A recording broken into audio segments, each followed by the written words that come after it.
ఓరి దేవుడా, ఇంత భక్త!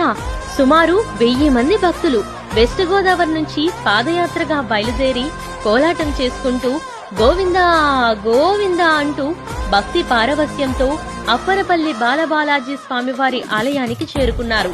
ఇది సాధారణ యాత్ర కాదు, భక్తి ప్రభంజనం. వల్లూరు, భీమాలపురం నుండి బయలుదేరిన భక్తులు ఉదయం నుంచి రాత్రి 10 గంటల వరకు నడిచే ప్రతి అడుగున స్వామి పేరు, ప్రతి ఊపిరిలో స్వామిపై విశ్వాసం. ఇది కేవలం పాదయాత్ర కాదు. అప్పనపల్లి బాలబాలాజీ స్వామి అంటే కోనసీమలోనే మోస్ట్ పవర్ఫుల్ గాడ్. ఈయన దర్శనం చేసుకోవాలి అనుకుంటే సరిపోదు, ఈయన ఆశీర్వాదం ఉండాలి, అనుగ్రహం కూడా ఉండాలి. ఆయన్ని నమ్ముకుంటే మార్గం దూరం కాదు. ఇది భక్తి కాదు, పవర్ ఆఫ్ అప్పనపల్లి బాలబాలాజీ.